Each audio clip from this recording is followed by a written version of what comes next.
What is up, guys? You may notice a bit of a different change of scenery. That's because it's like the middle of the day and super bright, and like everywhere else in my room is super backlit, so this is the best I could do. So as you can see, we are doing a predictions video today. The most successful video on this channel by far is a predictions video from last year. So I figured I would give you guys some this year, and let's see if we can get this video to top the last one. I'm not sure if it's possible, but we'll see if we can do it. Now bear in mind, this video is titled Rock on the Range Predictions, but that's just because it'll reach the most people. You know, it's the biggest festival in North America, and it's obviously massive. It's 3 days.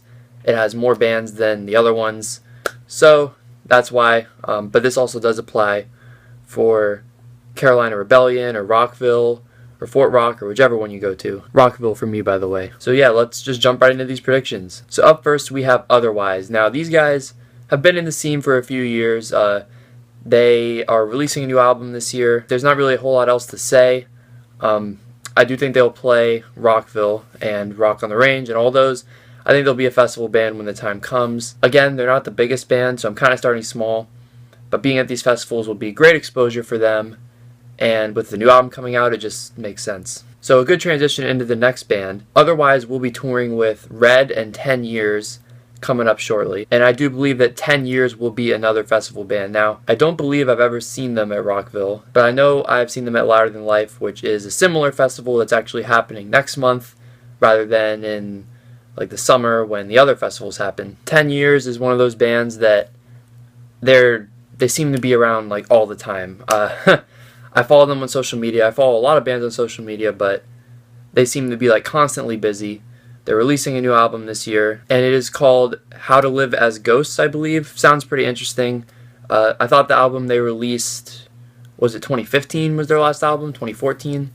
One of those two. I thought it was pretty good, so I'm kind of looking forward to hearing this new album. I don't listen to them a ton, but if they are on the Rockville lineup, I will definitely go check them out. Up next, we have one of the better live bands out there, in my opinion, Hollywood Undead. Now, these guys are set to tour this fall.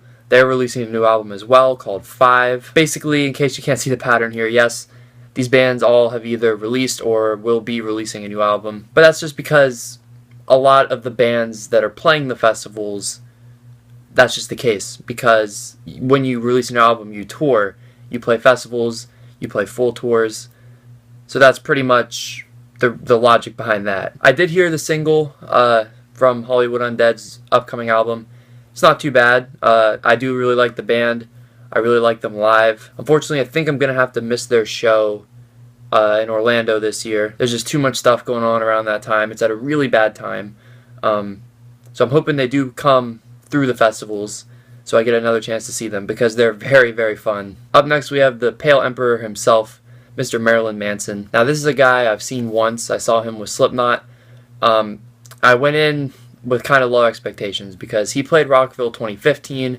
I didn't catch his set, but pretty much everyone said that it was not very good. But when I saw him with Slipknot, honestly, I thought it was pretty good. And I've never been a massive fan of his, but after seeing him live, I do like him more now. Again, new album coming this year. He's a guy that's playing other festivals in the fall. So it would make sense for him to also play the festivals in the summer upcoming. And with the new album coming out and a history of playing the festivals, it just all adds up. So I wouldn't be shocked at all if Manson will be returning. And my last prediction for this video, there will be a part 2 coming, but I'm going to go with Stone Sour. Now, out of all 5 of these first predictions, I am easily the most confident in this one. I would be completely shocked if Stone Sour is not on these festivals. They released Hydrograd this year, which was a pretty good album, I gotta say. They've been touring. They've been touring a lot since Hydrograd. They have tours announced all the way through December, I think, at the moment. Unfortunately, none of them are coming here. Otherwise, I would go see them.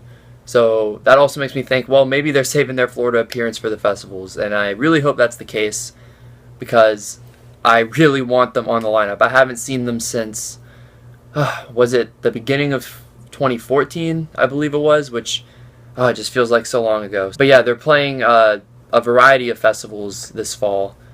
So I think they're a very, very safe bet. They're a festival band. They're a big band. Corey Taylor draws a huge crowd no matter what he's doing. So yeah, I think Stone Sour is nearly a lock for the summer festivals. So for all of you Rock on the Range goers and Rebellion and Fort Rock and Rockville, all of you, here is your recap. Otherwise, 10 Years, Hollywood Undead, Marilyn Manson, and Stone Sour. In the next video, I'm going to get into a couple potential headliners. It's crazy to think it's already September, so the lineups for these festivals are going to be out in like 2-3 months, which, wow, I can't believe it's already time. It's been several months since Rockville took place, which is just unbelievable. And you can check out my vlog from this year's Rockville in the description. So yeah, guys, thank you for watching this. Be sure to subscribe so you can see part 2. It'll be coming out sometime in October, and there'll also be tons of concerts I'm going to. I'll tell you right now, I'm going to Self Help Festival, which is a Day to Remember's thing. I'm going to go see Kublai Khan. I'm going to see I Prevail. Probably going to see Alter Bridge. I'm going to see Wage War, most likely. So yeah, it's going to be a really good end of the year for music. Alright guys, that's all from me, and I will see you in the next one.